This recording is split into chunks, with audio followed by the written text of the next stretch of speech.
No choice. But yeah, I think it's fine. You sure? Yeah, I think I'll be able to cope. Yeah, just put the letter a bit. No, the This, entire thing. the entire thing. To- Towards this side or that side? Towards me. Okay, let me see. Sabukapha. Ayisashisi-ke nale globe yalana. Iyangibulala. Ne-right nje. Okay, let me try to do this and see if network is alright. Thanks, Baba. Mm. Okay, thanks. Yashisa. Thokozani bazalwane, athemba ukuthi niyaphila. Ngithi nje kuthula kwabathandazi, amen kubathandazi. Ngiyavusela kunina nonke bogogo nabomkhulu. This is actually my last video for the year. A lot is happening. I always say that. I feel like I always say that a lot is happening. But truly, a lot is happening. As always. But ke, ngidlalela ukhokho baba. Okay. So yeah, ngizoqala kiphi?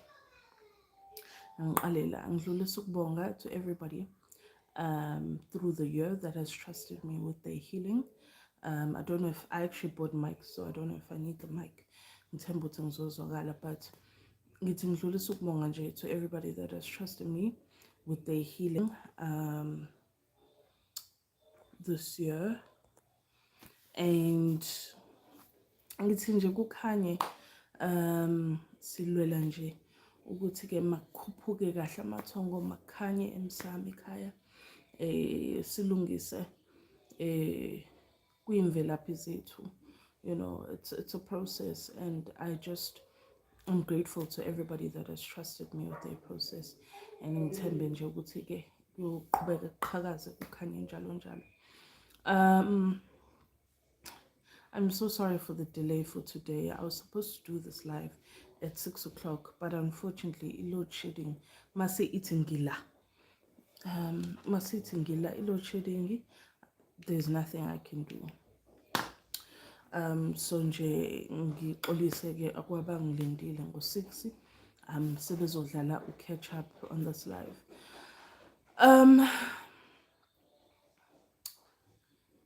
One of the things that I feel like I wanted to actually just quickly, Makhosi, just quickly touch up on njengoba sizoqeda unyaka, you know. There was nothing that was more heartbreaking this year than, I think kuyo yonke iminyaka, this year was the worst when it came to abantu adengibasiza that were coming with various stories. Befike nje nodaba olusindayo loku uthola ukuthi umuntu uyamhlola ubona iy'nkinga zakhe, phinde phezu kwale y'nkinga ezithwele umuntu afike nodaba ukuthi they've spent so much time and money, you know, trying ukulungisa iy'nkinga zasekhaya. You know, n'inkinga zabo uqobo, to have the unfortunate experience of ukuhlangana nabalaphi that aren't the real thing, you know. And it's heartbreaking because like nami sengangaphuma ekulashweni, nami ngalashwa, even before intwaso ngalashwa. So I know mozama ukulungisa inkinga, you know, financially it takes a toll on you. Emotionally it drains you, you know. Spiritually it's chaos. So ngiyazi nami from a perspective of umuntu nami ngalashwa, you know, umkhwenyana wami naye walashwa. So siyazi ukuthi kumthwalo ongakanani when you have to undergo the process of healing, and then to unfortunately being in the position where kunabantu abadlala ngabantu. Leyo ndaba leyo ibuhlungu. And it makes people trust less. Already inenkinga ye-trust yokuthi people don't believe that they are much mekuthi-ke ngizosebenzisa isingisi noma sibheda lesi engizosisho manje but much healers or many healers out there right now, because everybody's just twassering, you know.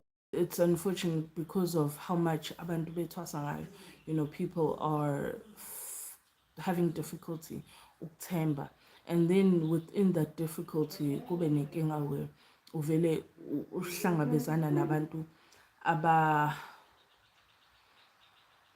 abangabona bangempela bendabuko, you know.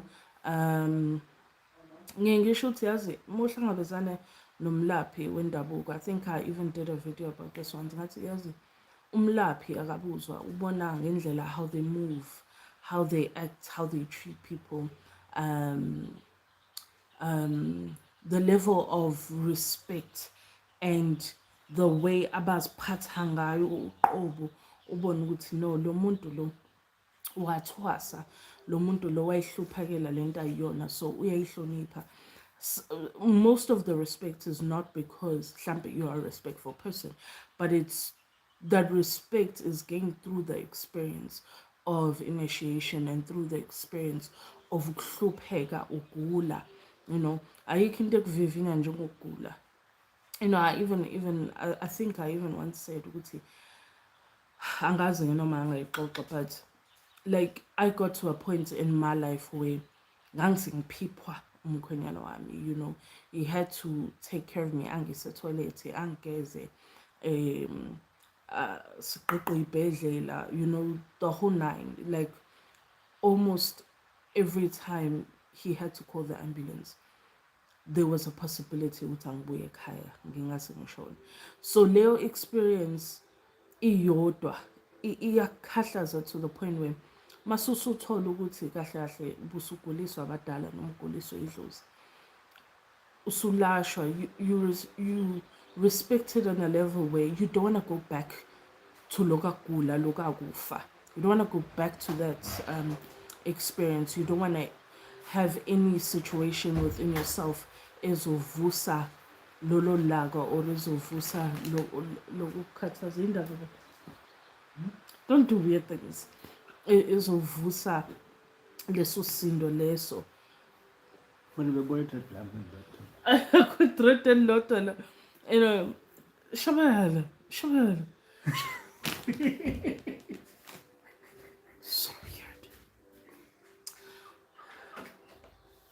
So strange. what I was in that garden is Get threatened. Okay. Mkhwenyana umuthi avalelisa ke naye kulo nyaka.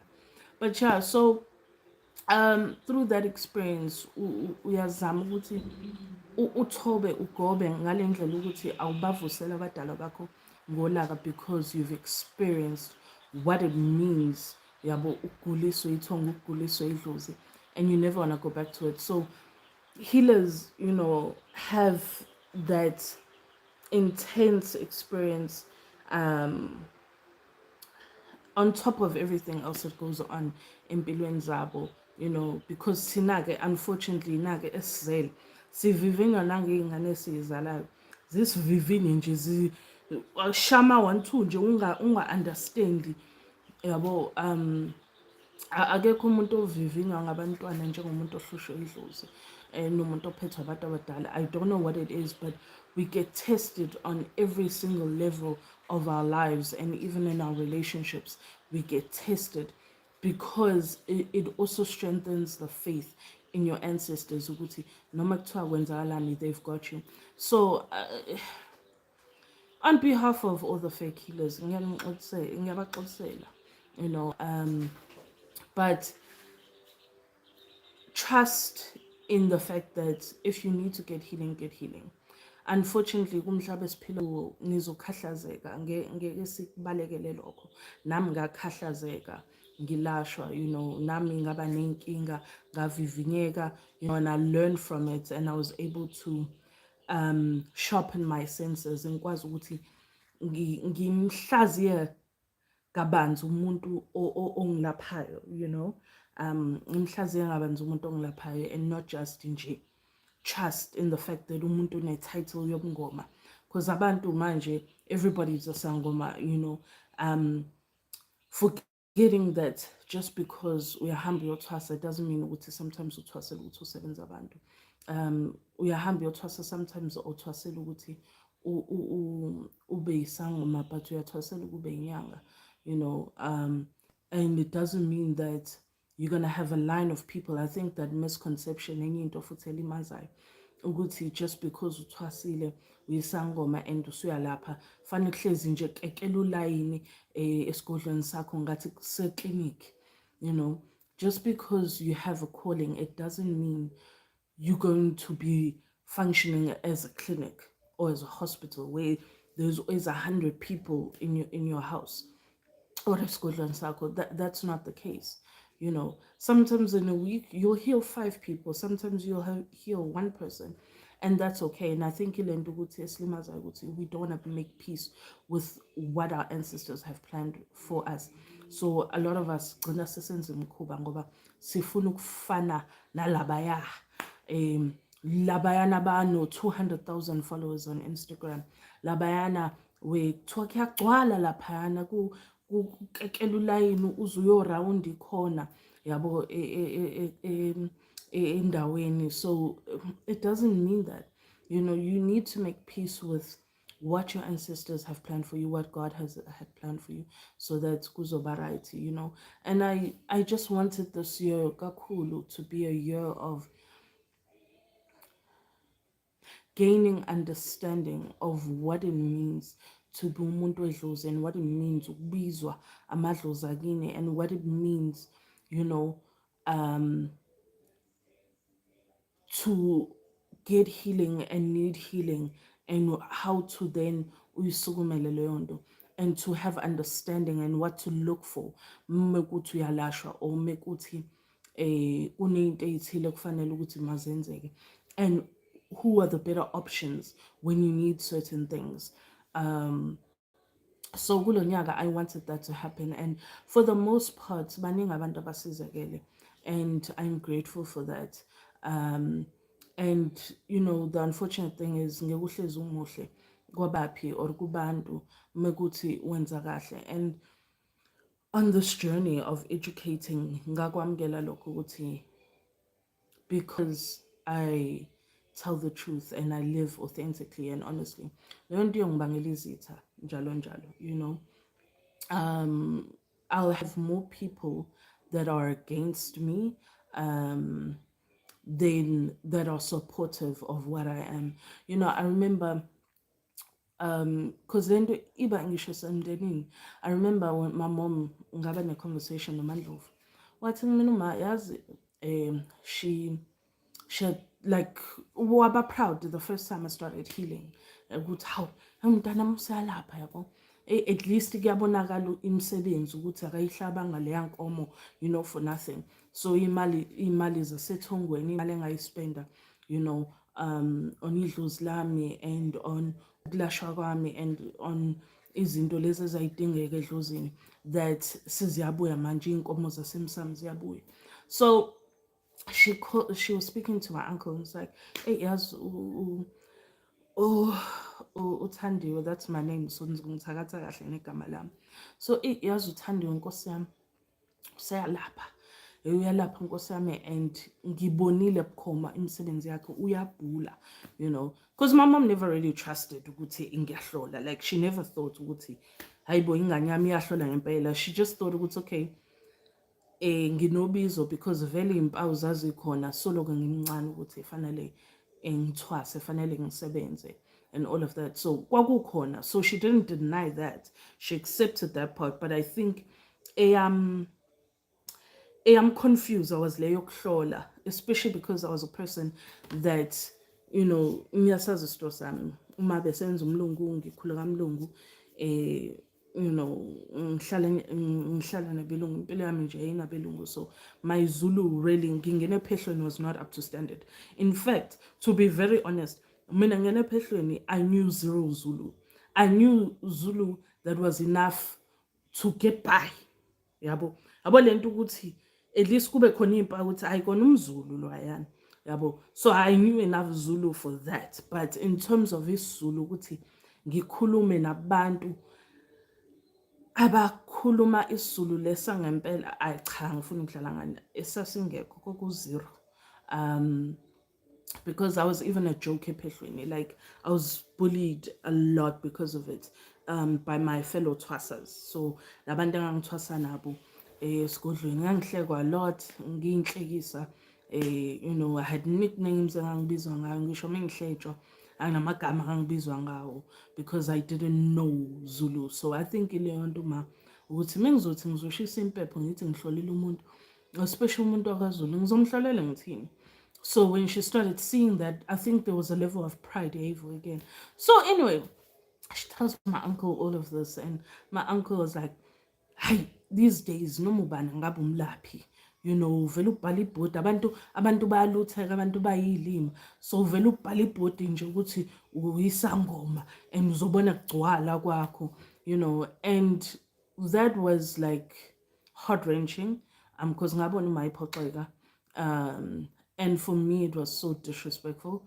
I wasn't hurt by it, I was just disrespected because it was a way for him to ukwehlisa lento engiyona, to take away from what I was, and from this gift that I was being given ukuthi ngingabi isangoma esihleli, but angibe isangoma esikhombisayo cha impela ngangiphuthunyiswa ukuthi mangithwase khona ngizosheshe ngilapha abantu.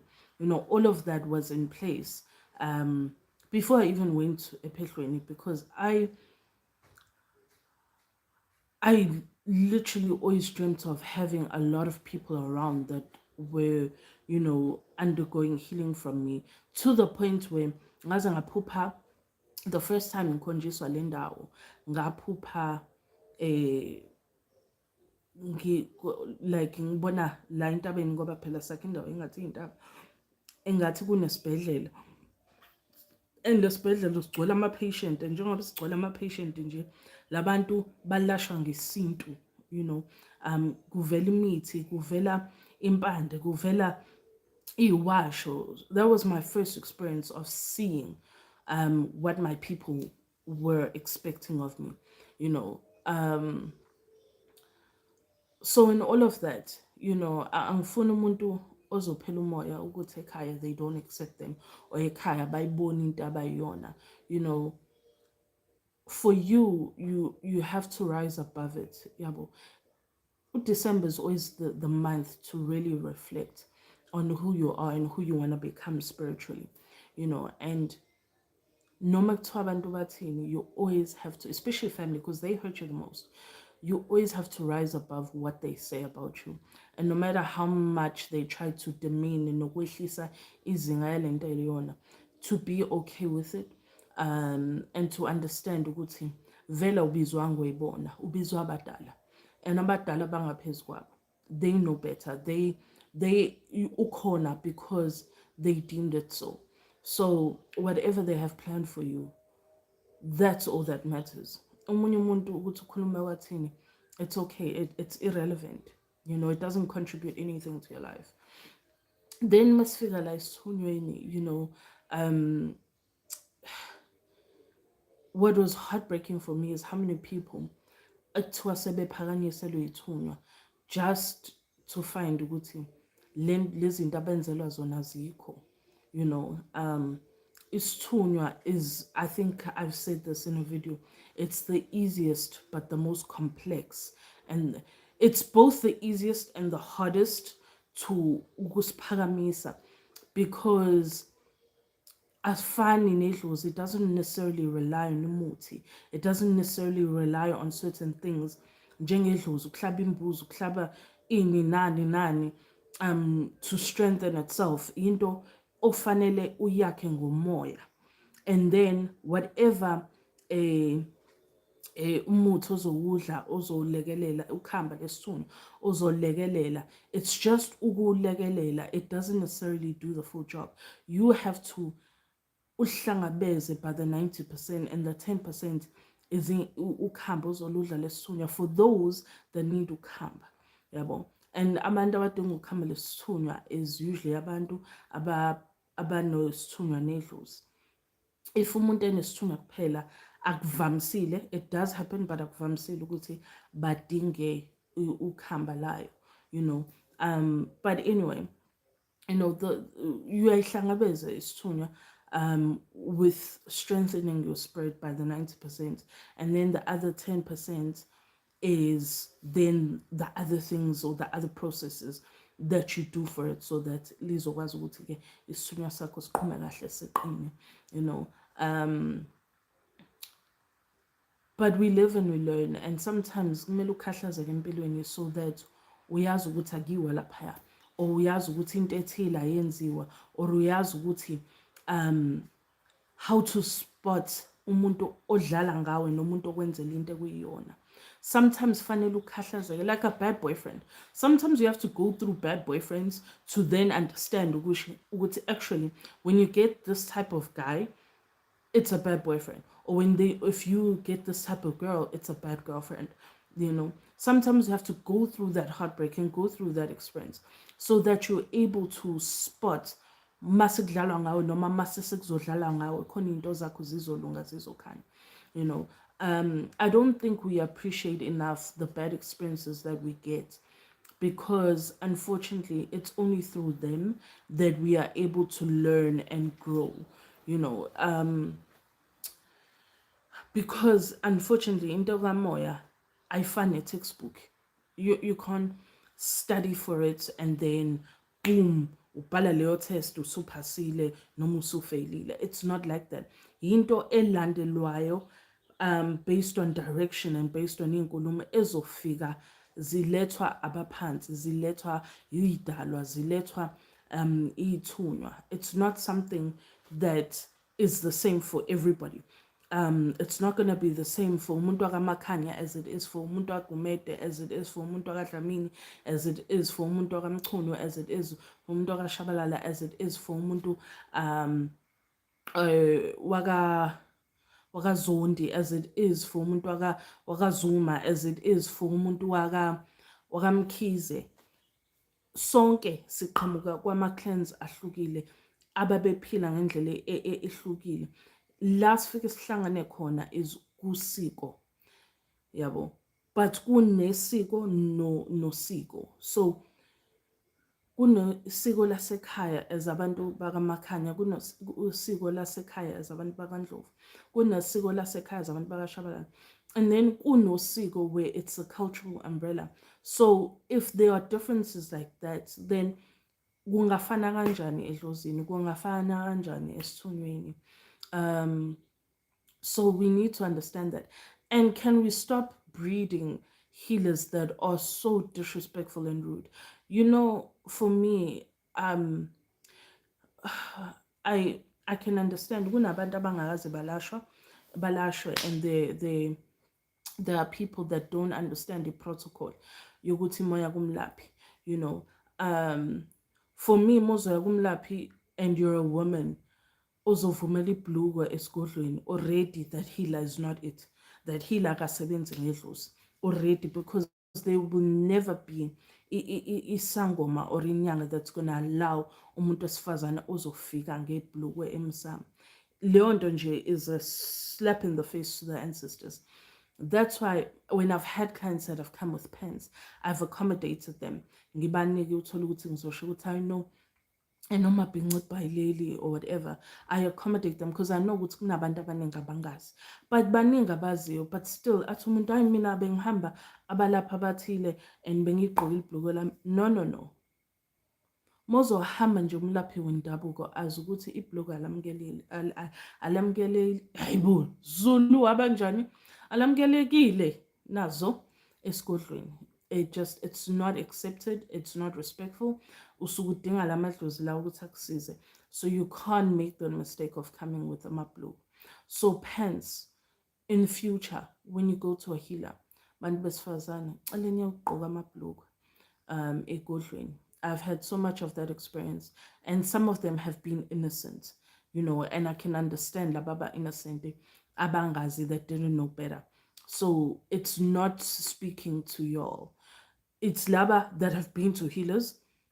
Kodwa mengizothi kubona ibhluku agqoka athi I've been to others. Cha, uze kwesami isigodlo. So there's no need for you to say I've been to others and they don't have a problem. Laba lapha kusho ukuthi ubahamba bebe wrong. So you need to make sure uma ukuthi uzoncenga idlozi lomuntu uthi likusize. Qale nifike correctly khona nizosizakala. Amadlozi ethu ayancikisala ayaduba.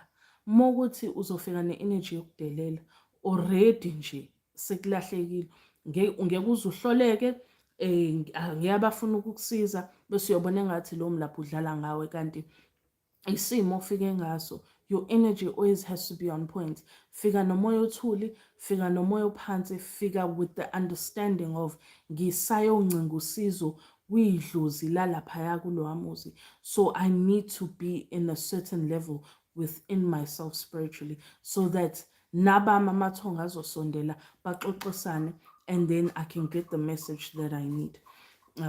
And please stop inquiring on what my age. I know I look young. I don't know if Uma nimnaksisilo. Uma is old as hell, but she still looks good for her age. Nabantu abangagugi ekhaya ke futhi ke they have such good genes abagugi at all. Like Uma, I walk with her and people think she's my sister, and it's annoying. Sometimes I think it's great because that means my age is not what's gonna help you, you know. Umnyaka womuntu irrelevant because kuneyingane outsha is no 15 is no 14 abayizangoma and bayasebenza and bayahlola, especially when you go emakhaya like deep into the bundus moya kwaZulu. Kuneyingane ezino 14 15 ezizangoma ezihlolayo. Mina khona isangoma engasifice ephehlweni sasina 20 at the time, but wayesebenza. Ngafica esinye ke futhi ke kodwa sasiqhamuka kwesinye isigodlo, they were there for umgidi. Lo mntwana loyo wayina 17. Age is not who you are going to. Idlozi yekulona and lela dlozi lidala. So age is indifferent. It's not something that should be an interest. And I'm expecting looking you know, on my YouTube. It's just it throws me off. So anything you say after that, ivele ngilahle mina. Ngivele ngabisakwazi ukuphendula or ukukusiza. So izinto lezi fanele understand in the new year so that nizofika ezangomeni nisizakala. Uyashuqula moya ongena esigodlweni somuntu, uyahloniphisa ekhanda, uyathwala ekhanda, uyahlonipha. You have to understand that. And awukindi. You don't go there wearing into emfishane as if angazi ukuthi uzowenzani. And I've had plenty of experiences where women have done that. Yabo. And Shabalala said I mustn't say how I wanted to say it, but the truth is it's irrelevant ukuthi utheni. Mina sengizoyiphinda ke lento. If uzofika kumina ngiganile, uzofika esigodlweni sami wazi ukuthi umkhonyana wami nawe uyasebenza kuleso sigodlo. Bazalwane, like mina ngizoyitshela ukuthi akusho ukuthi uzile ukuzohlala kumakhosi Thandi. Awuzile kulo makhosi Ndlovu lo. Wena kusho ukuthi uzoyikhindela uzobona ukuthi nawe uzoba wife number 2. Uzobona ukuthi uzobe sesithembini. These are things that have like really had me shook this year, you know. You need to honestly be respectful because sometimes abanye benu vele nibona ngathi angin entertain or I'm not interested in helping, but ngisuke ngabona mina disrespect ofike nayo, you know. And it's unfortunate because angeke ngize ngikhale ngabantu abalashwa kuphela. Izangoma zanamhlanje disrespectful as hell. And I don't understand it. Mhlawumbe ngoba lana nithwasa khona angazi kwakwenzakalani. Because I even literally story time ngisayibhala while you guys prepare your questions. Laba bafuna ukubuza. Pep. Shout out to the ladies at Pep Mazimtoti. Upper Crossing. Those ladies and and watch my videos and I appreciate it so much. So I like shopping there. and mina ngibazalwane ngithenga yonke indawo akunendaba isitolo uma kuyisitolo nje mengizothola lento engiyifunayo ngiyangena. So anyway, hayi nakaphephuka hayi manje-ke ke nomkhwenyana wami-ke simile-ke siyaxoxa-ke manje mina nomkhwenyana sile ngisho njengochomi yabo so ubhadibhadi mesixoxa nje ungafunga ukuthi hayi these are friends. So anyway, hayi siyaxoxa-ke hayi siyaxoxa sikhuluma indaba yagwayi yabo ukuthi hey indaba yanamhlanje labo gwaya ababhenywayo yabo nje we discussing ukuthi okay la gwaya kwaminti kahle kahle sidumani ngalo gwaya kwaminti uyabo. So we discussing and trying to understand ukuthi kusuke kwenzenjani umuntu mayiphuphile kanje, and sometimes abantu bazithandela izinto umuntu athi uphuphile into eqamba amanga kanti uyena uzifunela into ethile. So sayidiscussa yonke leyo nto nje kulayini hayi siyaxoxa. Now there's this healer futhi kahle kahle ithwasa because mina ngiyakwazi ukubona ithwasa lela. And wayisafake nale lama khona le iphandle eyifakwayo umuntu wade usanda nonqwamba nani. So those that abakubanqwamba bayazi ukuthi lezo iphandle zifakwayo. Anyway, hayi afika ngibingeleleke lo thwasa lo. Hayi ngivume ngithi hayi thokoza gogo kunjani athule uthwasa. Hayi ngathi mhlambe-ke hayi ngibingelele egcina icala but it was not within that greeting, but it's okay sharp ke we move on. Siyama-ke siyaxoxa noShabalala hayi zaduma ngale ndaba yakwayo. Then ngizothi sisters ngoba phela idlozi lenzi kanje. So sisters then at disturb the conversation athi uxolo mkhulu ukhuluma noShabalala. And ngiyabuka-ke mina sengifuna ukuhleka, so I'm just like okay uxolo mkhulu yazi ugwayi-ke mowenza kuze ube ngale ndlela ufana wenza kanje. One siyakwazi ukugwaya ugwayi thina, that was not the conversation, but ngoba wena ufuna ukuphapha and ukuphazamisa and ugxamukela indaba ungayazi nokuthi isukephi uphawula into ongayi-understand. So athi uma ufuna ukugaya ugwayi this is how you do it nani. Mufuni iphume i-green. Athi uShabalala, that's not what we are talking about. We're discussing indaba yaminti nani-ke. Whatever, kachaze ukuthi sixoxani-ke. Hayi sisters-ke, hayi no. Oh okay, hayi no vele-ke nezangoma zanamhlanje ziyabheda. Zibhema into esingazazi nani. All right, sharp ke. So I'm thinking, okay, we're all having conversations, sonke samadlozi ngoba silana, why not? Hayi ngiphenduleke-ke mina ngibeke nami u2 cent wami. Girl. Girl wavele wangiziba wajika lapho wathi yamkhulu. So kahle kahle mina singiyakhishwa kule ngxoxo sekukhulunywa noShabalala. It's a conversation between yena noShabalala and I'm just excluded. And no matter what I was asking, usisters either uyangiziba noma ngiphendula kabuhlungu and akangibheki nokungibheka. Ubuka ngqo umkhulu and uyelo kusisi so umpofo so uyabona ukuthi lo mama noyimina like uShabalala akamfanele. So she starts having a fat conversation with Shabalala and I'm just like, it got to the point where uShabalala is just like yeah no ngiyakuzwa asaphenduli lutho kuphela into akwazi ukuyisho yeah no ngiyakuzwa hayi uqinisile gogo yeah. And I'm just like yo yazi safaka ama-CV thina edluzini umuntu akabizwanga because umuntu obiziwe would never do that. And I was shocked because my thing is this, I don't know what's going on in the world. That's why angithandi ukukhuluma ngabalaphi ngithi umlaphi ubani. I don't engage in that. I don't watch their things.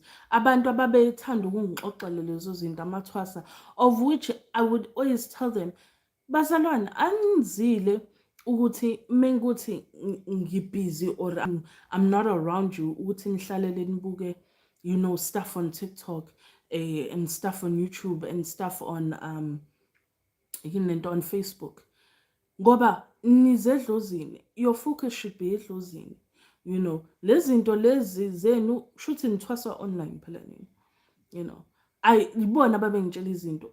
Otherwise, I wouldn't know what's going on out there because I purposely made the decision not to pay attention to what other healers speak about or the things that they do due to the fact that angifuni ukuhlala lana when I'm supposed to be educating you guys and iy'nkulumo zami zihlangane nokuthi umlaphi othile wathi ukuthi unamanga, umlaphi othile wathi ukuthi ayikho nje lento ayikhulumayo. It's not my position.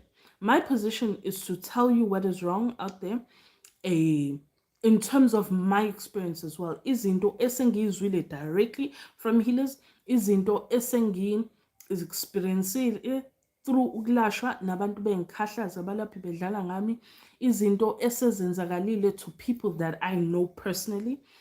That was my decision to speak on those things. Zonke izinto esengiyikhulumile mina kwa wonke amavidiyo ami izinto that have either happened to me, happened to Shabalala, happened to people that I'm close to and that I know. And it's conversations that have happened between healers that I consistently have conversations with. That is what I talk about. Anything beyond that, ayingangami. Because also, asifunani sisodwa sabalaphi, to be very honest, asifunani sisodwa.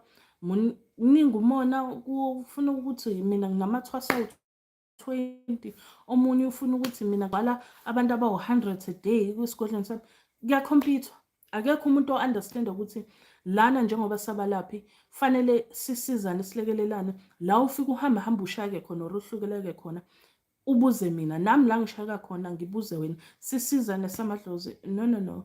Le nto mhlampe yagcina kubaba omkhulu. Thina we don't live like that. And it's unfortunate because as a healer ngeke uze ukwazi konke. Mina ngikwazi konke. And whatever I don't know, there's a couple of people and they still follow me labo bantu because sometimes bake ngibabone bangimessagile besho ukuthi how into ethile chazane or whatever, and then I'll just tell them to hlambe go speak to me on WhatsApp because sengangabahlola before. Yeah, but I don't mind answering that question. So they can attest to this. Bangangifakazela. Mina umuntu mekuthi angikwazi ukumlapha noma ngibona ukuthi inkinga yakhe ayingangami, ngiyamtshela ukuthi ngicela uyofuna umuntu okanje, uthole umlapho kanje, because sometimes umuntu ayingoba ungakwazi wena ukumlapha but you are not meant to heal them, so it doesn't matter what you do, ngiyaza lapheke bese kuyobe ngathi awusebenzi. Kanti inkinga ukuthi lo muntu lo bengamele alashwe wena phela umsebenzi wakho mhlawumbe ukumhlola. That's why there are people abafanele abathwase kodwa abathwase kumina. Umuntu ngimtshela ukuthi wena iyokukhomba indlela esephehlweni, mina ngizokulapha and then masukhonjwe ephehlo ke liyokukhomba indlela elikukhomba ngayo. There are things where it's not my position to play that role. And then if idlozi livumile, ezinye izinto siyakwazi ukuyicela. Sithi okay, kunento kanje ngoba udinga impande kanje, nginaleyo mpande, cela ukuthi usibanibani akwazi ukuthi ke asizwe uMakhosi Ndlovu. Yabo.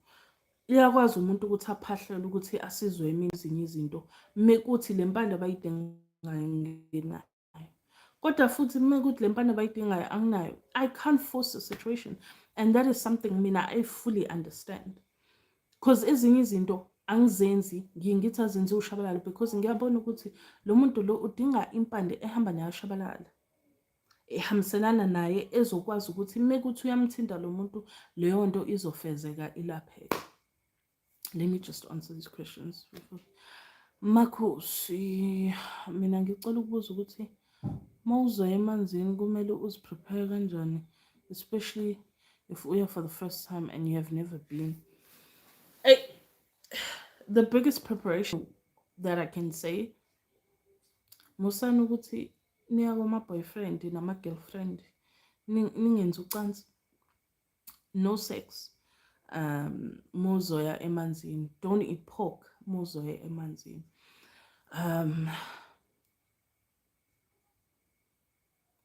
Those are the two that I would say is most efficient.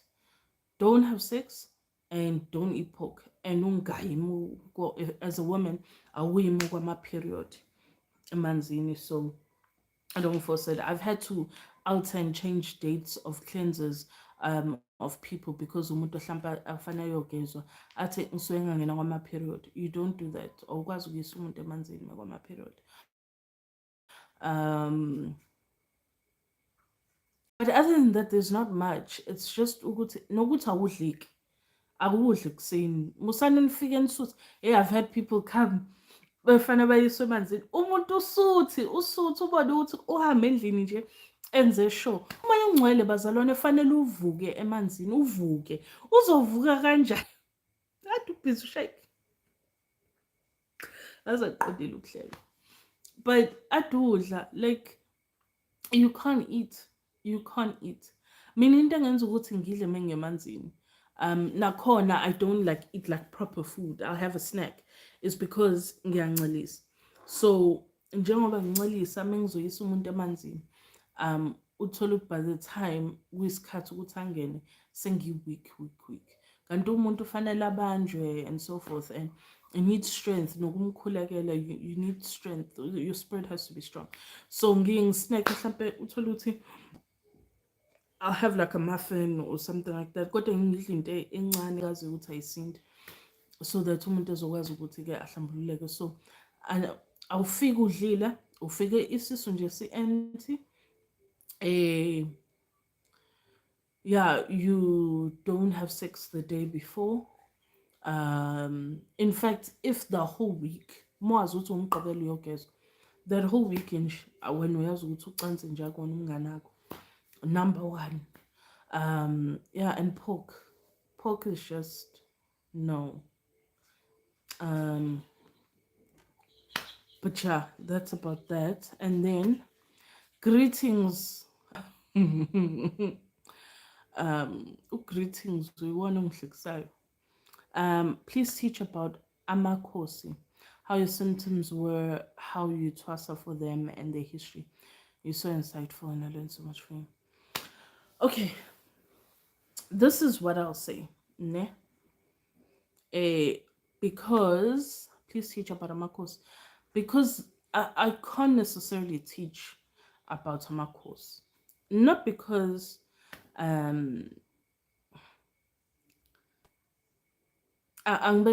think the best way to put it, kunezinto that have to remain imfihlo. Irregardless ukuthi abantu bapostani lana on YouTube, but kunezinto eziyimfihlo, and abantu abathwasa amakhosi understand that there are things eziyimfihlo that's not for everybody. Yabo. Amakhosi now always say is such a beautiful initiation in terms of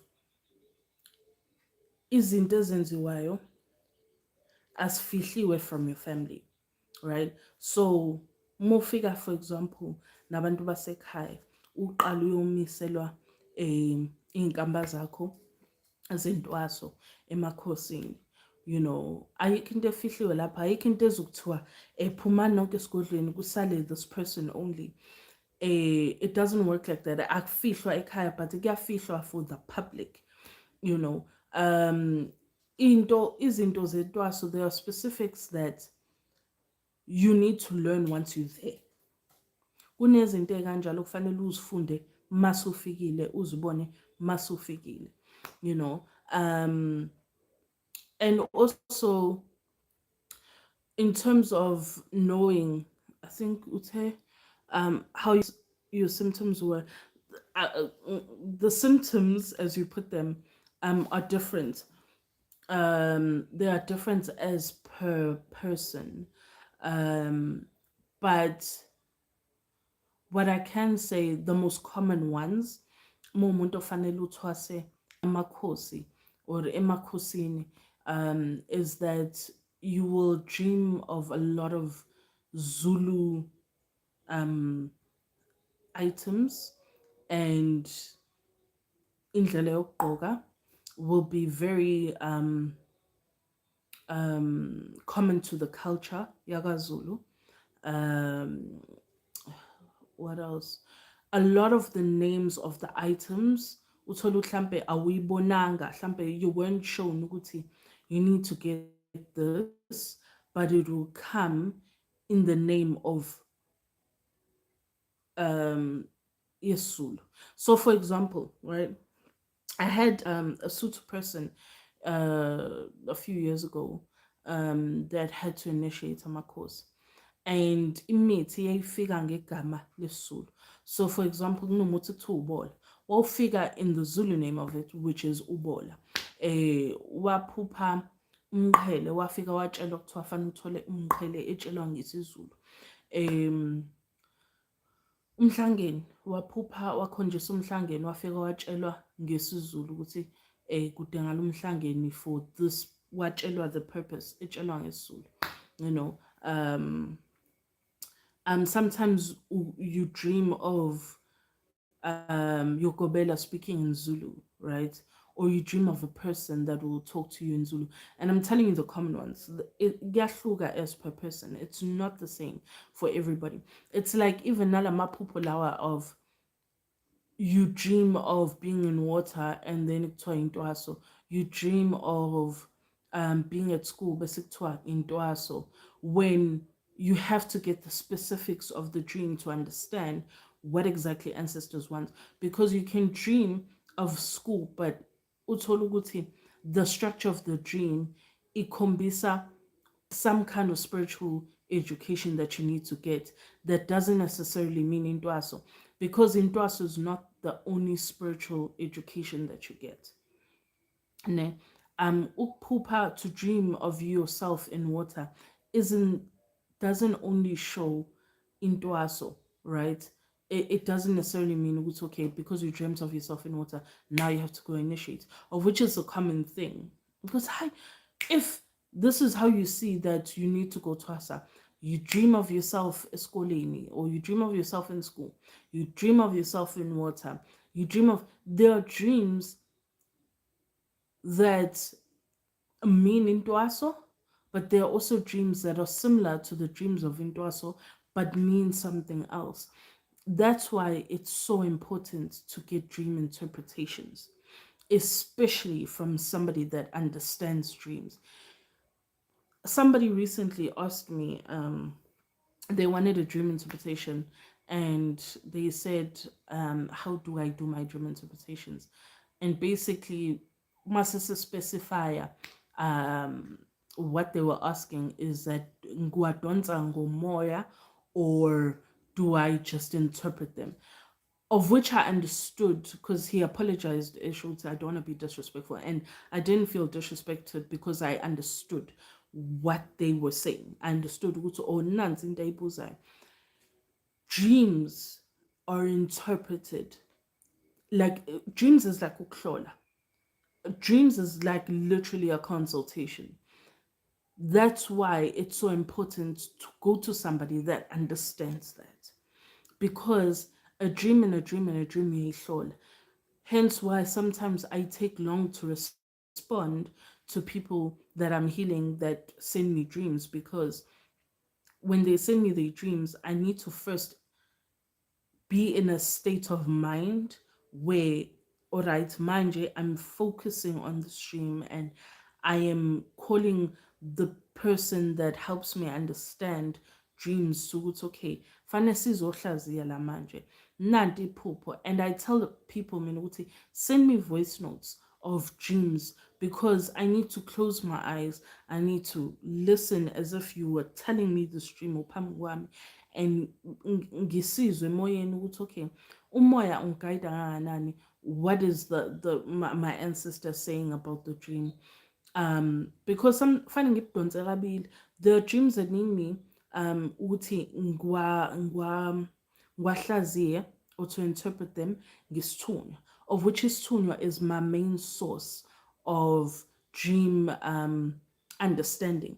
Then sometimes kube khona iphupho that needs idlozi lami, and idlozi sometimes needs time ukuthi lingichazele ukuthi okay, this is what the dream meant. Idlozi sometimes will say to me, ngeke sikuphendule manje, maseke izokuphendula uzobona. And uthola ukuthi that night I'll have a dream that is containing information that I need to relay to this person about the dream me. Iphupho lidinga ithongo noma ingelosi yakho to come through in the most intense kind of way. So dream interpretations are literally ukuhlola. So you need to have your dreams interpreted by people that abaphiwe ukuhlaziya amaphupho. It's not every healer that can do it. It's not every umthandazi that can do it. There are people that are specific to understanding dreams, because dreams, you have to also understand ukuthi kwawona ayimfihlo. Amaphupho speak to states of being, whether it be the state of being in your past, in your present, or your future. Uyabo. So if your state of being is exposed to the wrong person, that's where izinto ziqala ukonakala khona. That's why you find umuntu ade sephehlweni and athi everything was going well, and then all of a sudden I was telling the person that was healing me, or umuntu who was magobela, telling them my dreams, and then all of a sudden their energy started being off. Ngoba abantu sometimes they don't like being showed up. Abafuni engathi uyabadlula. Not everyone is happy about that. Some people take pride in that, where they're like, yeah, lo muntu ufundiswe mina, this comes from me. Yabo. Like parents, umzali ushaya isifuba umntanakhe when umntanakhe does well. It's like, yeah, izalwa yimina leya ngane uyayibona nje ubiqhakaza kanje, izalwa yimina. I have to say, one of the things I always appreciated about my second one of the things I appreciated, as many problems as she had made in my life, but the one thing I'll never take away from her was when you did well at Luzini, she made sure Guti, she makes it known, right? So Mexohlola, Ngangasal, she'd always be like, she'd be like, eh, gogo so and so, gogo so and so, gogo so and so, mkhulu so and so, mkhulu so and so, wozani kuyohlolwa yabo. And because ngithi thwasa lihlola kuqala, hayi uzobiza ke amathwasa ke lawa, and uhlola as per your age edluzini. So the youngest uhlola kuqala, then lo mlamayo kanjalo kanjalo ukuze kufike kulomdala, and wehlezi ngibiza, because she even called my mom. I remember the first time ngihlola, she called my mom and was like, yo, hayi mntanakho wazwahlola, I'm like, uhlolile usho uthandiwe, the same one lo lapho, like, yeah uhlolile. And then masihlaziwa amaphupho, I'd be there, I'd be sitting there, and she never, if you usazi isitori sakho, she wouldn't exclude you. Kunalokho ukuphusha phambili, so that unyakazisa kakhulu idlozi lakho, unyakazisa kakhulu isithunywa sakho, even esontweni lakhe uthola ukuthi kuzothandazelwa umuntu. She'd call certain people ukuthi okay, wena awuzisithandazele lo, because she knew ukuthi hayi lo muntu loyo is gifted lapho, and then sometimes makwenziwa iswasho lesamanzi lesithandazelwayo, then she calls certain people to activate that ability ukuthi hayibo azi ukuthi idlozi fanele lisebenze, azi ukuthi isithunywa fanele sisebenze. And right now sisebenza ngesithunywa, and isithunywa sakhe fanele sazi ukuthi masikholakala amanzi, umuntu uma aphuza lowo manzi loyo, certain things need to happen. So when you did well, she pushed you forward, and lapho umona wayenganawo. And I appreciated that, because I feel like the way my ancestors were functioning and the way Stunya Sam was functioning, if she hadn't if she hadn't done that, Gabe, I wouldn't have been at the level I ended up being at because of usizo lwakhe. When it came to that department, wenza sure ukuthi labantu abangimina bayanyakaza, so that every chance that I get banyakaziswe so that bazokwazi ukuthi mhla ngingedwa sengilapha abantu I can manage. But yeah, um, yeah, I think I answered everything I could kuleyo department. Yeah, Makhosi. Yeah, there are certain things, unfortunately, Gogo, that you need to learn masuphakat entweni.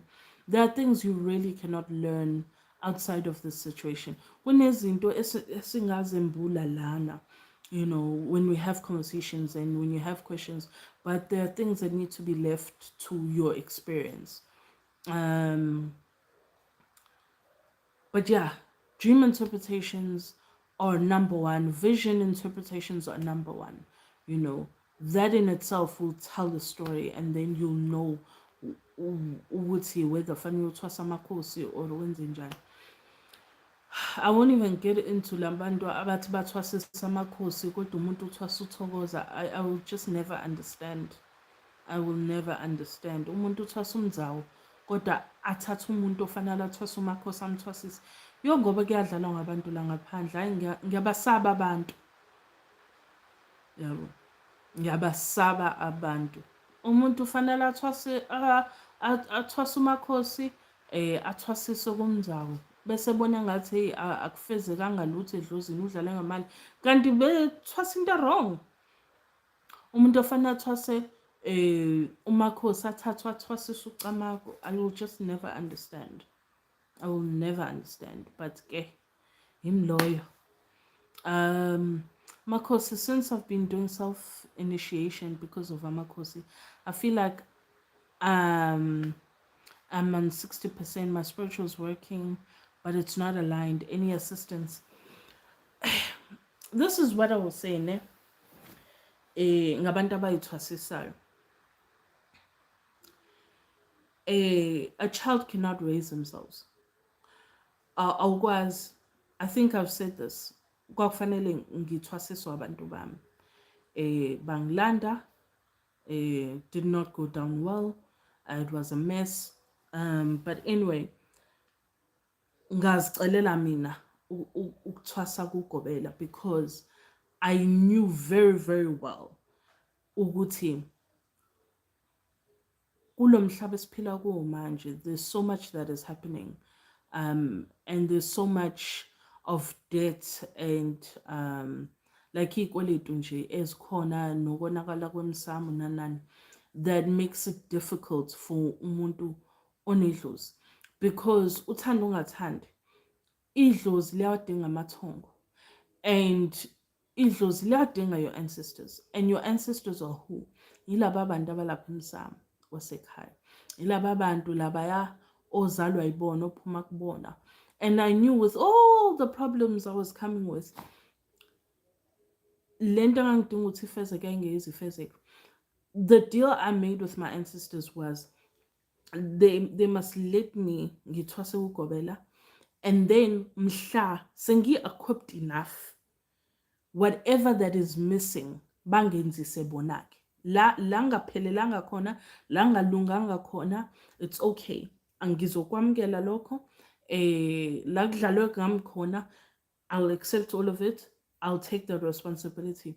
But mabangifundise bona sengi strong ukuthi ngikwazi ukuthi ngizimele. Like a child has to go through ukufunda esikoleni so that they can get to varsity. When they get to varsity, they can deal with themselves. Sebeyakwazi impilo ukuthi injani, sebeyakwazi ukuthi bazimele ba-function. So in explaining this nekhehle ne, because ngifuna understand the logic yami ukuthi qhingaphi. Njengoba umntwana engakwazi ukuyikhulisa, kunezinto yes you have abantu uthola ukuthi uzohamba hambe, akhuliswe idlozi limkhulisa into ethile. Kunezinto idlozi engakufundisi zona that are the basics of life as a healer, and the basics like i-groundwork edingakalayo, i-foundation edingakalayo ukuthi unyakaze ezidlozi. Kunezinto idlozi like ubufebe, idlozi alikufundisa ukuthi hayi musukufeba. Kodwa mase konakele ngokuthi bufeba, ilona lokuqala elikushayayo. How does it make sense? like usangathi ungahlala nedlozi yakho ukuthi make it make sense, uyabo. Uzofike ngathini, ufike ulale nomuntu ekamereni, uqeda ukulala nomuntu uhambe uyongena esigodlweni uthi uyasebenza. Idlozi alikutshela ukuthi hayi bo ubunuku laphayana musu kuyongena esigodlweni ade uqeda ukulala nalo muntu lo, geza kuqala bese uyolona uyoqhubekana nomsebenzi womsamo. Alikufundisi lona, kodwa mase kunomonakalo ilona lokuqala elikushayayo. You're like, hayi man. Kunama-basics idlozi elingakufundisi lona, lena likufundisa lento eliyifunayo. Ngoba liyazi ukuthi lalela sifuna ukuthi sidle umuthi wethu, masiqeda ukudla umuthi wethu siyagida, masiqeda ukugida sihlaba iy'lwane ey'thile or senza whatever process that you need to do. Senza 1 no 2 no 3. Lama-basics lawa ahlangene nokuthi ube umlaphi and ukwazi ukuthi udile ney'nkinga ey'thile alikufundisi. And futhi phezu kwalokho alihlukani nalo muntu uthola ukuthi khona umuntu obethakatha ohamba naye okufanele ukuthi makuhlambulule iy'khwama zakhe. Akakwenzisi idlozi lakho lokho, lithule nje liyabuka. One day kufika umuntu athi ufuna umuthi wokubulala umuntu. What does your dlozi do? Lithule. Umuntu afika avuke kuwena ilo muntu vele wayekhohlakele, hayi ukutshengisa uyikhiphe leyo idlozi lakho kuba khona izinto ey'limalayo.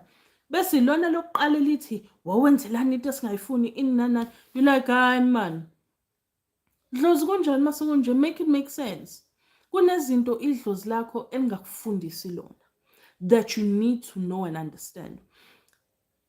So what you then do, uphahlela umuntu ozokucathulisa indlela yakho, ozokwazi ukuthi modinga into ethile osukhonjisiwe yona ofane ukuthi mawuyenza whatever, but akwazi ukuthi akucathulise ukuthi okay into ethile musukuyenza kanje yenza nje. Akunike i-foundation, akunike i-groundwork ukuthi okay njengoba uzowenza umsebenzi konje qala wenze lokho kanjena khona uzolunga lowo msebenzi. Kunezinto ey'kanjalo ofanele ukuthi mawuzazi and uzi-understand. And ngisho ushayeke empilweni, mhlampe khona into ey'thile ongaboni kahle kuzona, ukwazi ukuthi lo muntu lo ozonikezwa yena kuthiwa hhayi-ke nangu uzokucathulisa like a mentor, nangu umuntu ozokwazi ukuthi akukhulise, not ugobela but umuntu oyi-mentor ozodlala indima kama noma kababa kuwena kamoya.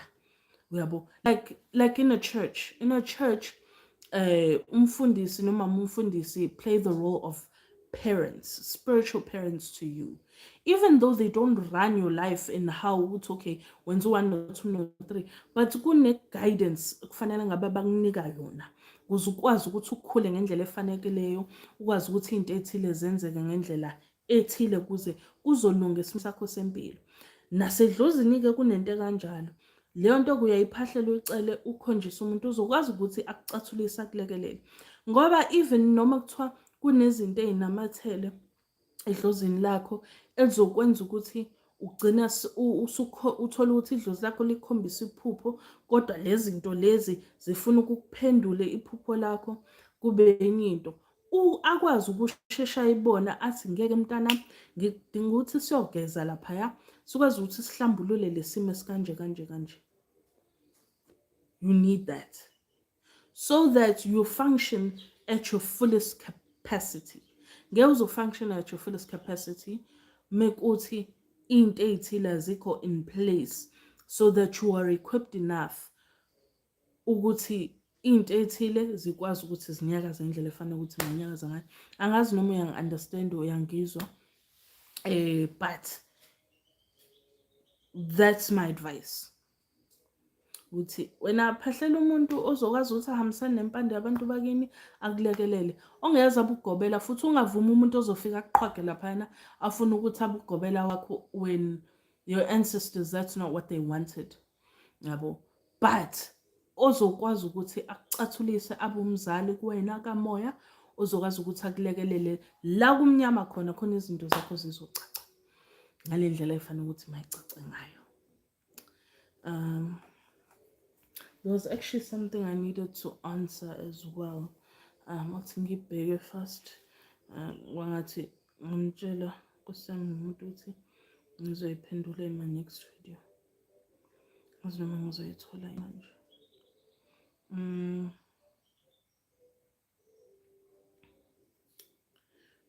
msindisa ngazi noma ngizoyithola. And sengikhohliwe. Jesu useyoxola. Another thing, we are very close to 5,000 subscribers. Ngicabanga mhlambe next year sofika ngabo January kanje ku 5,000 subscribers, and I will be giving those gifts as promised. Ngiyathanda ukupha abantu izinto, abantu that support me and love and appreciate what I do, because nami ngiyangijabulisa, nami ngithanda abantu that support me ukuthi bajabule, because buningi ubumnyama out here, so we get our joy where we get our joy. So nje, thank you so much for subscribing. And subscribe, like, comment, all of it. Okay, oh, stop the lorry, park the bus. Asikho lapho mina bengisachaza. Angifuni ngisho uyifunde i-comment yakho ukuthi ithini. Mina bengichaza lento ede ngiyichaza ukuthi nje yeah.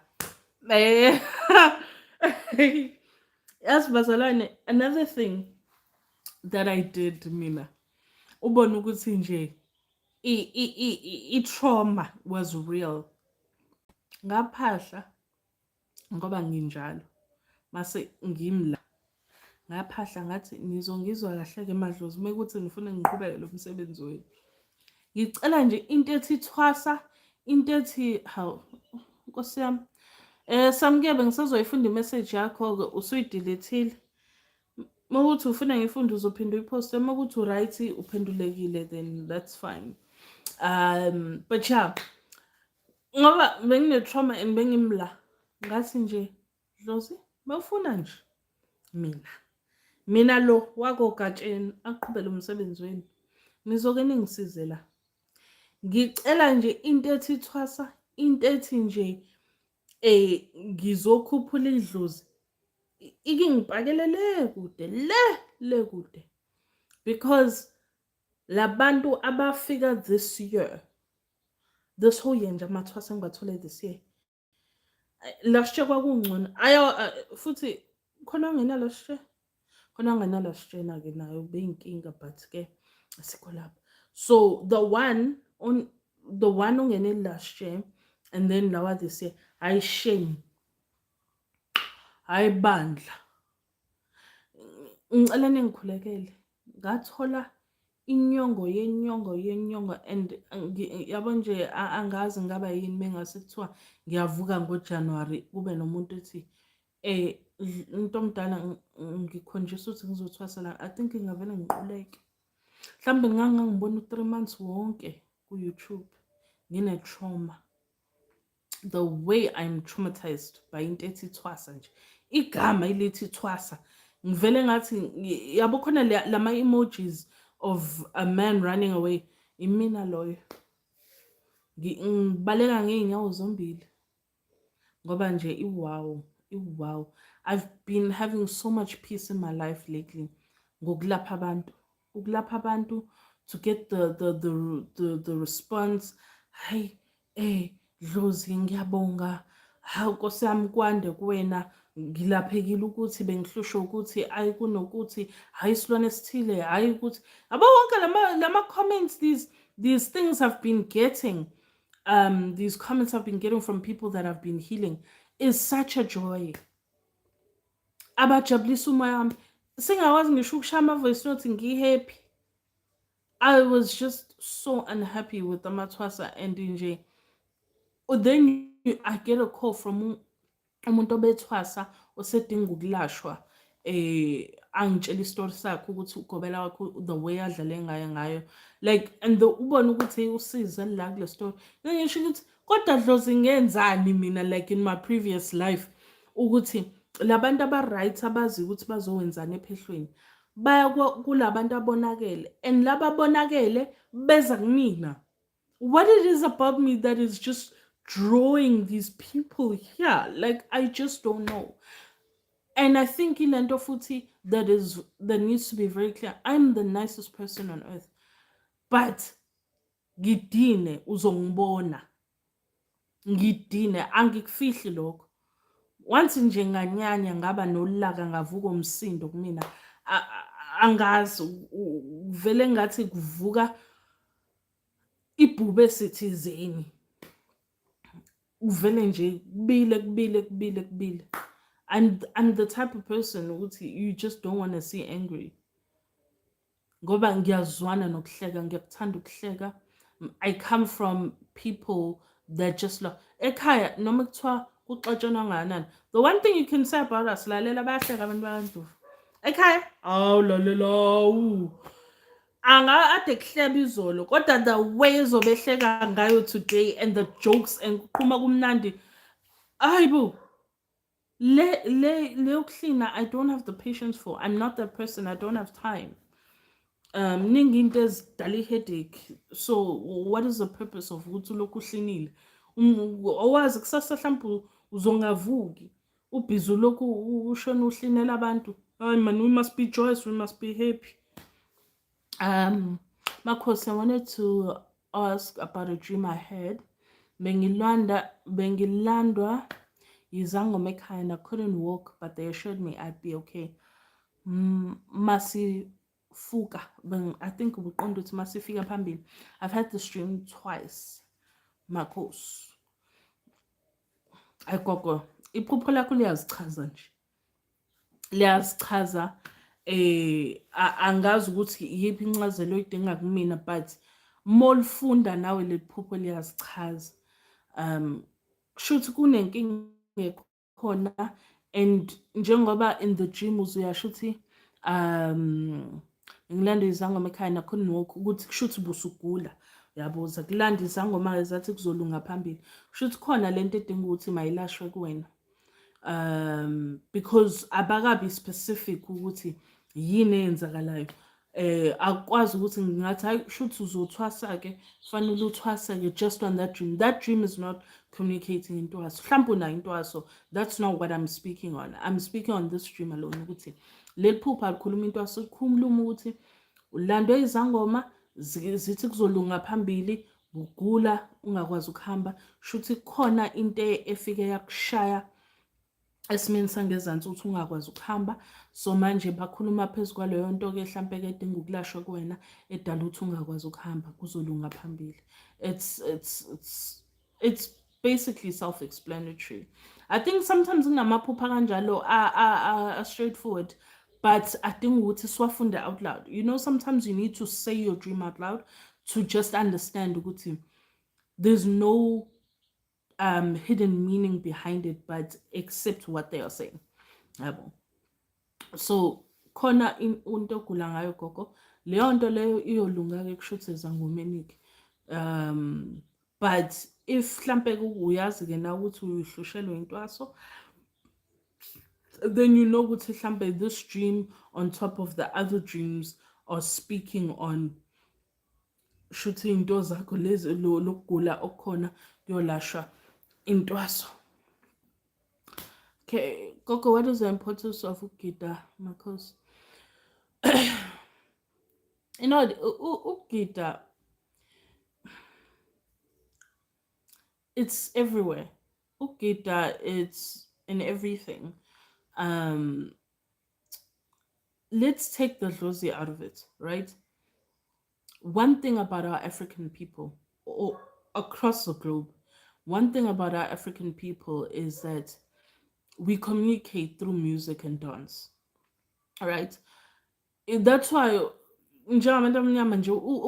movement is just in our genes like that. Si communicate through movement, through song and dance, right? Siyacula, make sure siyacula, siyahlabelela. Yabo. Mekushadwa siyacula, siyahlabelela, siyadansa. Meku ne birthday noma kwenzelwa umntwana umemulo noma whatever, ukuthi noma kuthiwani siyacula, siyadansa. That is our language as African people. We beat that drum. We we communicate all that we are at that moment through music and dance. So when usuzofaka ke ubungoma in that, ne, because neyithunya they do the same thing. Nabo banendlela yabo, like ezayoni bayadressa, ekuphakameni like kashembe nabo kunendlela abenza ngayo, you know. There's just a way that we communicate um our being through music and dancing. And that communication sometimes usizi, sometimes ukusindelwa kunomthwalo that is weighing on you, you know. Sometimes ujabulile, you know. That's why umuntu megida, it invokes different emotions in them. That's why kunabantu amadlozi abo avuka through certain songs, you know. Uthola ukuthi okay, nanti iculo ethile kumele acule nje, uyalizwa ithongo liphakama, uyezwa linyakaza. It's just a formulated language that is able to help ithongo lakho express themselves within that moment. And sometimes it can happen ukuthi khona abantu abangakwazi ukukhuluma, you know. Uthola ukuthi like, for example, mina uShabalala is not a talker. uShabalala hayi umuntu oxoxayo, you know. Just because uxoxa nami ingoba umjolo strong la kuthina. Uyaxoxa nami ngoba umjolo ustrong la kuthina, but he does not talk. He's not a person ozohlala and have a fair conversation with you. He's just not that person. Um so then amadlozi kanjalo, how do they then express themselves in how they are feeling, what they are feeling, what's going on with them? Bayahlabelela, bayacula, bayagida. And then they get to express their true self. Ukuthi, this is what's happening with me. I remember the first time we were shook esigodlweni. Angisazi nokuthi kwakwenzakaleni. I haven't seen Shabalala cry in years before that moment. And a wakulwa, he had a vision. He had a vision, a Sasha scoop. So he had a vision, a Sasha scoop. Ngcono ngoba akekho la ngoba phela kahle kahle ngiyahleba. Ukuthi kwenzakalani esigodlweni. So angithanda ngale mbazalwane, ngihlale ngisho umkhanyana wami kunini. So anyway, so he had a vision, yabo, ekhonjiswa inkulumo ekhona. Ngeke ngisachaza ukuthi kephi ngoba phela hayi ayidingi thina leyo, but he had a vision about inkulumo bekhona. And kanti kuzo at that moment bese ke kwacula le culo leli lithi baba bangibiza ngohlanya, uhlanya lizule emagangeni. Yabona ke lelo, hayi liyasho lapho ushaya isigubhu ayishaya eziye zehle ingimbizo.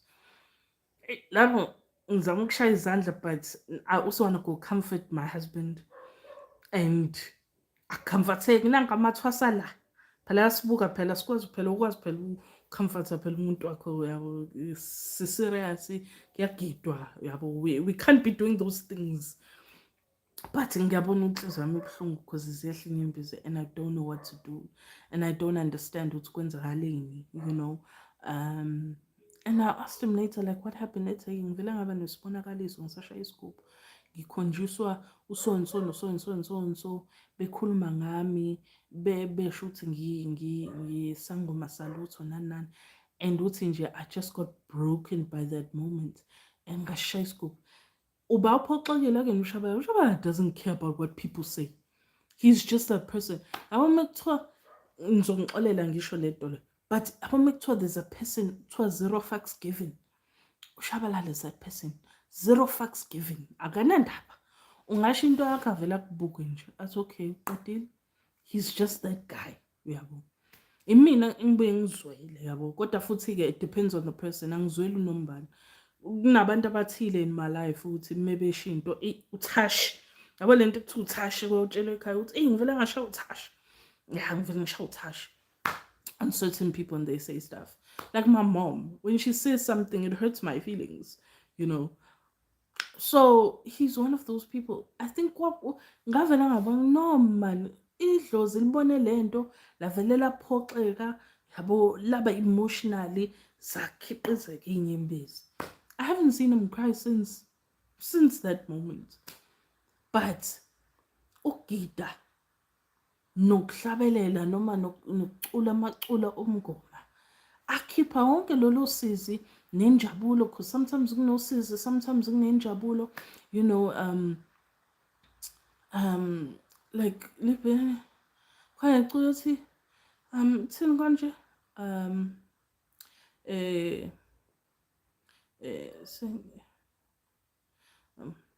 ngiyambonga ugobela wami ngiyambonga ugobela thwasise kanzima namhlanje nginyaka ngiyambonga ugobela wakhe yabo leyo culo it's a happy song it's okay I'm grateful I've done what I needed to do yes ngiyaphothula ebungomeni today nginyanga or ngisangoma ngiphuma ngiphelele nje yabo I've made my people proud. There are songs like that that are joyous, right? Akhona amaculo anenjabulo phakathi. Bona uthi hayi idlozi li-happy. Ugide kume mnandi zibuye nje edlozini. Zibuye emsamo. But a lot of the songs that we have, I'm not gonna lie to you, are quite depressing. And not all the songs eculwayo zizokuthinta wena, zizokudepressa or uzwe usizo or uzwe inhlungu. There's certain songs, so like the song that hits me emotionally isn't gonna be the same as the song that's gonna hit you emotionally because insizwa nesindo nokujabula like the different emotions that idlozi lami goes through isn't the same as the emotions that your dlozi goes through. So ukugida is a vital part of ubungoma because it's how your dlozi can rise, you know, and be able to express themselves.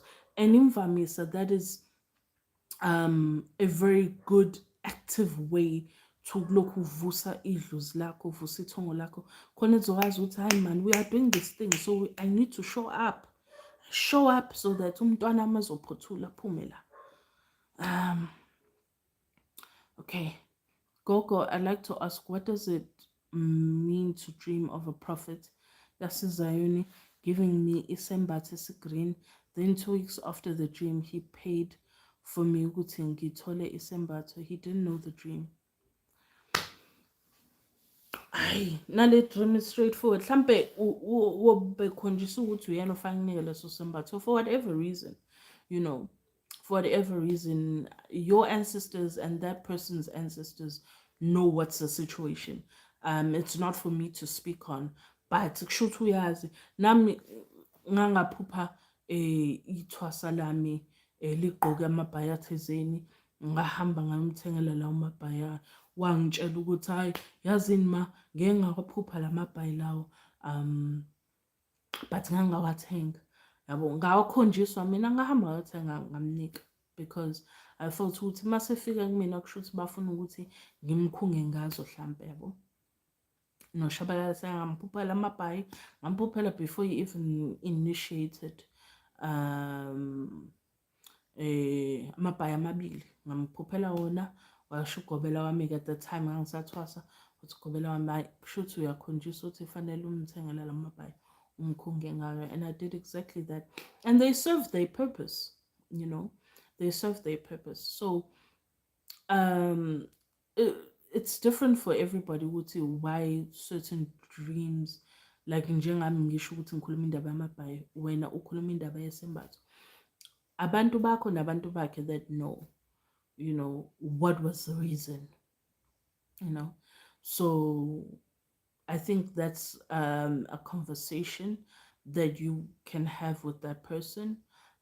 or kanye-ke mekuthi umprofethi or mthenini umprofethi mhlampe-ke uhambe-ke naye ukuprofetha-ke akuhlolele-ke ngokwesithunywa sakhe-ke ubone ukuthi, and then you can ask during that session ukuthi kahle kahle what's the story, because bengakakutsheli into ethile akwazi-ke yena ukuziphendulela. Makhosi. I've gone over the time that I thought I had. And angaqeda ngisho ukwenza izinto kufanele ngizenzela endlini. Jesu. But yeah, I think let me wrap this up. Wena Khumalo ngihlekise kabi. Angisafuni ngisho ukukhulumisa. Ngivela ngaphelelwa amandla ngahleka, and I'm grateful to phindanga wabhala lutho because nje iwawu lento ngibuze yona. But yes, ngibonga nje nibe nonyaka omuhle. uKhisimusi omuhle. Ningakhohlwa ukuthi uKhisimusi ke akuyona into zethu. So nijabule nibuye ngenene. Ningabe senihlobisa kakhulu nani. Amadlozi enu ningawenzeli ngisho amaladi. So nje ningangigili, ningahlobisi kakhulu, nibe ningenzelile ngisho amadlozi enu amaladi. Yabo, nihlobisa kodwa nazi ukuthi nenza amaladi laphayana.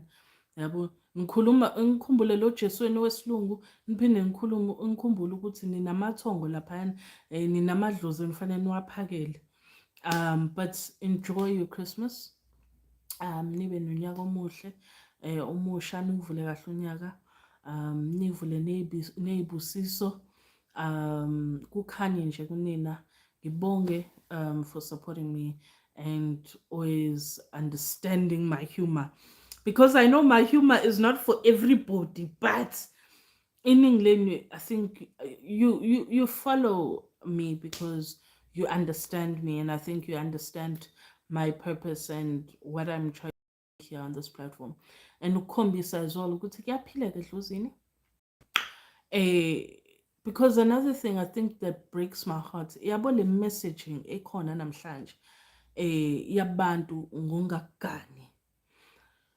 Yabo lento yongakugani ayibusisekile.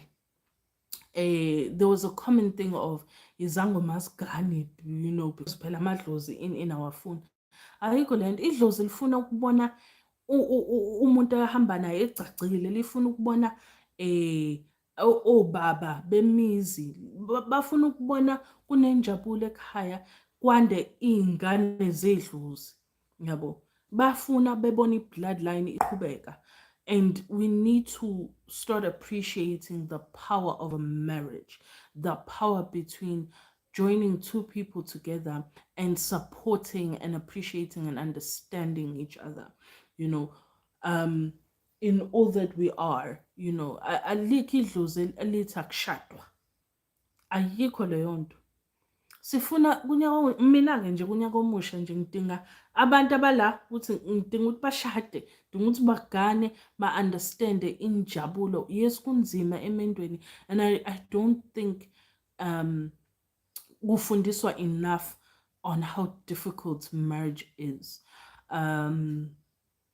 But beyond the difficulty, there's a lot of ubuhle and beauty and partnership and companionship and ubudlelwane obuyi-friendship bephakathi. Uyoze ufe ungene egodini. There's peace in that, idlozi alikaze lithi walk alone, iba wedwa. Otherwise ngabe abantu abamithisi if idlozi wanted you to be alone, But we need to actually start understanding and appreciating the messaging on why a home is built upon a marriage, and what it means to support each other and understand each other, especially when we are spiritual beings.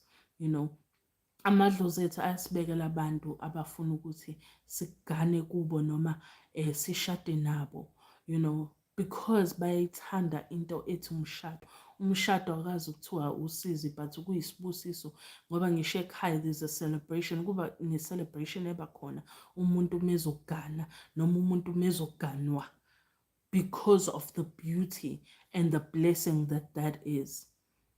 Imendo masingayidliseli, asingadlisi abantu, but asifunde ukugezeka nokuthi kwazi ukuthi siyilungise sizilaphe, so that the marriages that we are built to be in azokhona ukuthi asithole and aflourishe, and akwazi ukuthi la wena ohluleka khona, for your partner to be able to hold you up and bring you up and be able to ukuthi akulekelele. Iyasinda impilo. Iyasinda, and it needs you to have a partner that's going to understand you and all that you come with, that's going to appreciate you for your being, that's going to support you in your endeavors.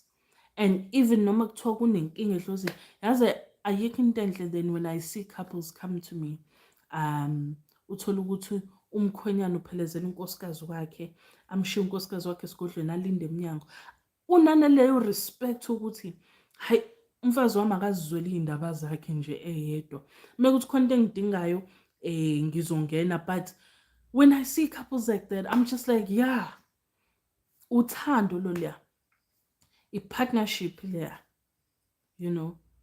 If we find niyathanda ukuzwa iy'ndaba together, that's also, there's nothing wrong with that, as long as you guys understand and support each other. Asifuna abantu abadivosayo. Abantu bayadivosa ngoba babhizi bayadlisana futhi, and babhizi baganela iy'nto ey'wrong, noma abantu betshontshanana namadoda noma bentshontshanana iy'ntombi. Akho sibusiso kuleyo nto, asikho. But when you find your person that is meant for you in all your glory, noma kuthiwa useney'ngane eziwu-10, mekuthi uzowenza noma uphila ngendlela ethile, idlozi lizokubusisa ngomendo, akukhala ukuthi wena uzele, ayisebenzi leyo nto.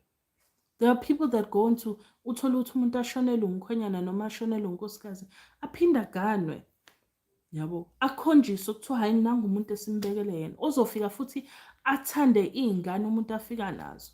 I was raised by my stepfather. And regardless of anything, my stepfather was the boyfriend I needed. The example of what uthando is. Ngoba baba ama-boyfriend okuqala ey'ngane zabo. Umama ubi-girlfriend okuqala engane yakhe yomfana. Afunde ukuthi, okay, ubaba uthanda uma kanje, uma uthanda ubaba kanje.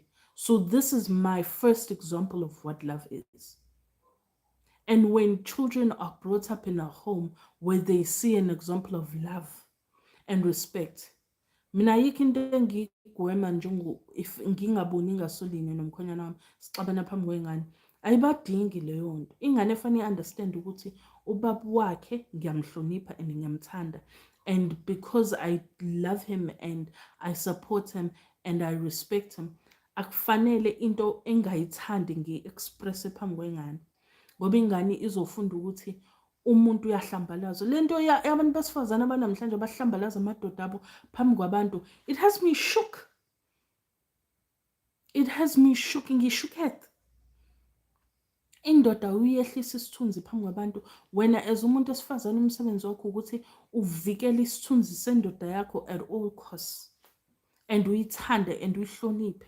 Noma ningakwabhana njengamakati nenja ekamereni, suke singangena sibona sazi, kodwa nihloniphane phambi kwabantu. Umuntu wesilisa umsebenzi wakhe ukuthi avikele, athande, akhusele unkosikazi wakhe. Amphathise okweqanda aphihlike. Yazi iqanda lizobuka ukuthi ulibamba wenza sure ukuthi nje aliphihliki, because a woman is fragile. Mina my grandfather uze washona wangena egodini bethandana nokhulu wami.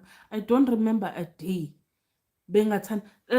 I remember them even mekuzoxutshwa ekuseni uthole ukuthi bazovuka ngesikhathi esi-1 baxubha ama-4 abo together. All I remember of their relationship is love and respect. ukuthi mhlambe bebexabana noma bekwenzakala nangiyazi mina leyo nto, because I've never seen it, because they knew better ukuthi ezinye izinto is not for other people. Nabantu niyaphila ngeke ningaxabani, fanele singenze ngathi ama-relationship is just ukuthi kuhlezi kuthandana umjolo umnandi. No, kuyanyiwa lapha kwi-department ya-love, kuyanyiwa nyi. But when you have that commitment and that understanding ukuthi ngamkhetha ngimthanda, so ngizombekezelela uma senza inonsense kuphela nje afanele sibonisane, sikhulisane, sikwazi ukuthi mekukhona into engahambi kahle siyilungise ngalendlela efanele ukuthi mayilungise ngayo. Angithi abasekho obabamkhulu nogogo ababehlalisa phansi, ogogo babehlalisa phansi amakhosikazi, obabamkhulu babehlalisa phansi iy'nsizwa babafundisa indlela ukuthi lalela njengoba nixabene nje azi ukuthi 1 no 2 no 3 wenzeka kanje. Gwema kanje imizi yayima. Why imizi manje ichitheka ngey'khathi zethu? Why in our day and age imizi ichitheka kangaka? There's so many kids being raised under divorced homes or broken homes, or amakhaya where omababa iy'ngane zibuka omababa bangalotsholwa bengathathwa. Kunalokho vele kuthatha intombazane engakaze izale ngane, noma umfana ayothatha intombazane eney'ngane eziwu-4, kodwa yena uma ingane yakhe umshiyile. Ucanisa ukuthi umshiyela ba uma ingane. Musani ukumithisa phela mekuthi oma bey'ngane anifuna ukubathatha. Ningabamithisi. Yena umnandi ucansi kodwa phela nani nihluze ngoba sifuna ingane ey'khule zi-understande ziba nothando. Abantu bayathakatha kangaka manje, bathakatha ngisho emini manje abasenandaba. Ngobani? Bakhula ukuthi nje wena fanele uzicabangele wena. Umuntu mekudina umenza kanje, because we're not teaching our children how to love. Anyway, anginiphendule. Hi Gogo, dreamt of teaching my aunt to drive. Then I had to emergency brake because she almost caused an accident. The car stopped. Then a driver and another car shot my head and I died. Yo, Gogo, le akuyona ukuthi ukhulume la. Into engizokutshela hamba ohlola. That's all I can say to you. Hamba ohlola. Then today I dreamt of a bat in the house. It sat on my head. I kept chasing it, but Gogo angikwazi ngisho ukuyifunda kahle le phupho lakho. Gogo ngicela uyohlola. Booka nje isession nomuntu, it doesn't have to be me, but book isession uhlole because uney'nkinga. And le y'nkinga zakho kuzona ukuthi ngihlaziya lana, because dreams like this are actually very personal. So book either ukuhlolwa or book a dream interpretation ukwazi ukuthi uhlaziyele amaphupho akho, because are serious. And ayaphuthuma veza i-agency. So Baba, I love you so much. Thank you for what you do for us on YouTube. Also want to thank you, Dlozlako Baba. Umuti doesn't work for me. I tried with different sangomas. It's okay if umuti doesn't work for you, Salgwa Sami, and I love you. Thank you so much. It's okay if umuti doesn't work for you. Mina into engafundiswa yona idlozi. There are people engibanika umuti neswash, right? There are people engibanika umuti kuphela. Then there are people engibanika iswash kuphela. But as of late, the most thing that they've demanded of me, my ancestors, is that angikhiphe umuntu mengimnika, ngisho kuwumuntu wamuthi, angimnike umuthi neswasho, yabo.